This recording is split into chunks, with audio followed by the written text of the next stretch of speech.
I've been through it. I got your back. Don't worry about it. Yeah, thanks. Not again. We really wanted 47 to feel like he was unstoppable and that he was reliable. So as a player, if you control him, you could rely on him to perform the actions you wanted. And that if you screw up, then it's because you screwed up yourself, not because you couldn't handle the game or you didn't understand what 47 was capable of. We basically had to build up all the mechanics from scratch. So in a good way, we could then assess them and take things like very central features like the fiber wire mechanic, which was pretty iffy in all the games. It was, our fans, I think they refer to it as the dance of shame. It's like when you kind of dance around someone with a fiber wire getting into a crouch and up and trying to get into the sweet spot behind the guy.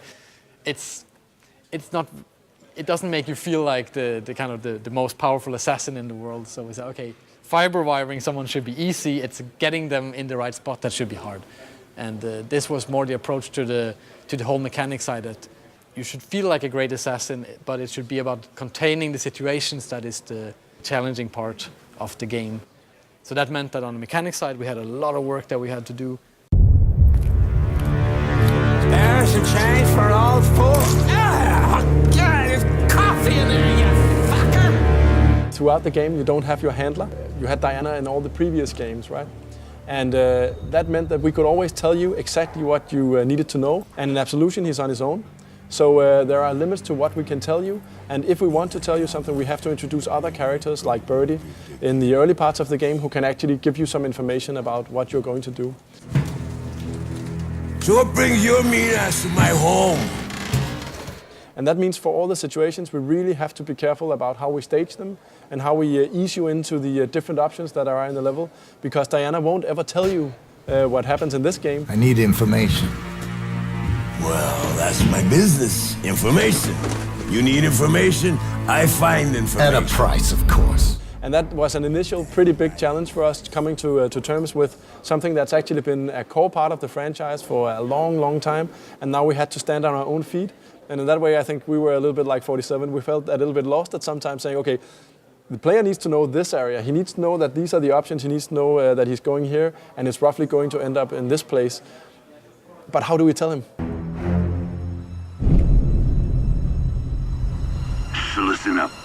Now the king hangs out in the pagoda in the center of town, where a unit of dirty cops guard his every move, and he rarely leaves the crowd, except to meet up with his dealer in a pad overlooking the square.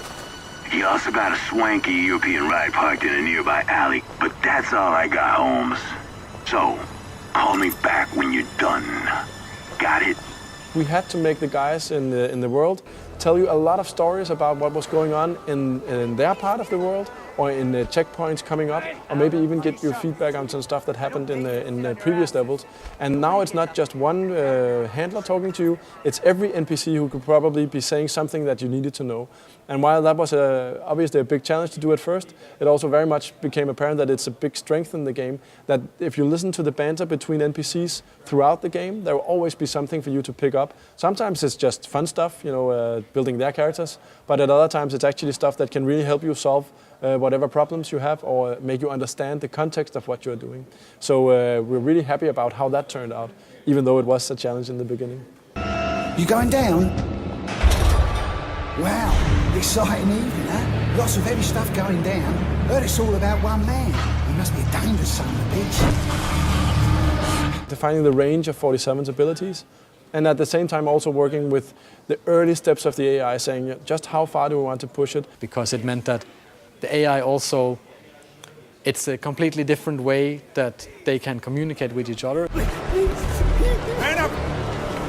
It's far more realistic approach that alertness will propagate through the levels as it would feel more natural. If you raise an alarm by someone in a corner, they won't automatically be able to contact anyone else unless they kind of yell out or they call on the radio or they run to get help.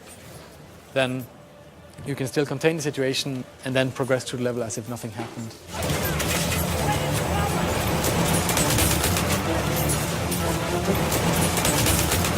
So early on, getting really focus on responsiveness, making sure that he was nice to control, that you had a very, very good feeling when you control 47, and then starting to understand what does it mean to be unstoppable.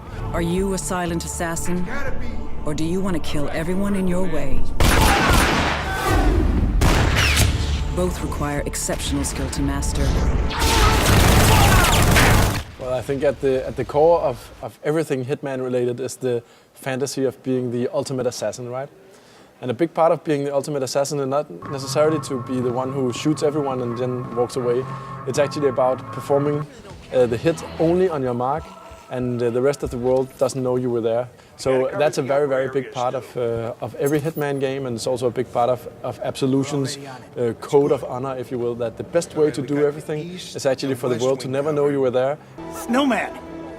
But then, on top of that, there's the experimentation side where from that very smooth, very precise hit, you can transcend into madness, right? And the grayscale in between is actually where I also think a lot of the enjoyment of the franchise lies, that you try to aim for perfection, something goes wrong, and then you have to deal with all this stuff that happens. So I think the fans are looking for ways to try to aim for perfection, and then I also think everyone secretly hopes that there's also this room for error, which is also pretty fun. When we first got in the lethal throwing feature, when you could throw certain props and they would take out characters, that became an instant hit on the team, and everybody was trying to see if they could make it through the entire game just with a screwdriver or an axe or something like that. So yeah, it's full of moments like that. You can play it however you want. There's a huge stealth fan base that we cater to. They want to sneak around and take out the target and slip away unseen. And there's also a large group of people that want to go in guns blazing and get into a huge gunfight with car crashes and explosions and buildings on fire. And you can have all of those things. And that's what I mean when I say it's very much a blank canvas for you to paint however you'd like. One of the things we do on the team is that we actually get user sessions almost from the get-go. The second we have something playable, which we aim to do very, very early in the project, is also when we invite the first users to come and give feedback on what they're experiencing. The world is completely gray and you don't always know what you're doing, and still we manage to get a lot of good feedback from guys. Are we hitting the marks? What don't they understand when they play the game? What do they understand? What do they like? Maybe they just want to chill, They don't want to chill! Everyone wants to chill! Whoa, freaking out, dude! In the beginning, it's more one-to-one sessions, really getting into the minds of people. And later we ramp up and we have more people coming in and playing. It's more a broad perspective, getting, balancing right, getting the difficulties right, getting an understanding of different player types. So we invite old fans of the franchise who have been playing all the previous titles and know everything there is to know about 47. And we also get people in that haven't heard about Hitman at all. And then we get them to play it to see, okay, where is the barrier of entry? Is it too hard? Is it too easy? And we also know that we have a pretty vast range of expectations. Well, every day he's yelling at me, yelling, just like my mom. Every time, I can't take it anymore. For Absolution, one of the main areas that we really focus on is the communication part. Both because some of the elements in the game are quite complex. I mean, our AI is very advanced. It can do a lot of different things and it can be in a lot of different states. So that means as a player, how do we communicate this to you without maybe over-communicating a lot of different things or under-communicating so you don't know what you're supposed to do in a situation? It's always been about creativity and trying to solve the missions you're on in many different ways. And that means that we need to communicate to you that there is something to do, but at the same time, the real challenge is to not spoil it for you. Hey, no, you can't park there, boys. Yeah, and yet we did. The technology that was made for the first Hitman game also laid the foundation for every other game we did up until this point.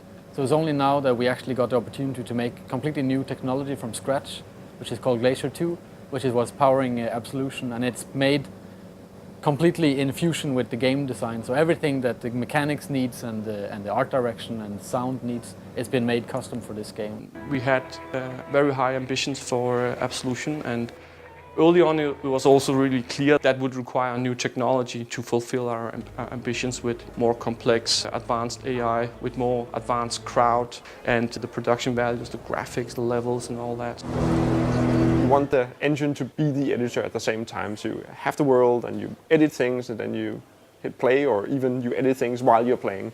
And that gives a very improved feedback cycle. It did allow us to, for instance, tailor-make the render to fit with the art direction. If you look at the very first concepts from the game, they're very much realized within the engine that we have. But cover and secure the area up there. So iterating on your level design and kind of game design is extremely important for us. All right, you heard the man. Split up. It's good to see you. Think we can catch this perpetrator?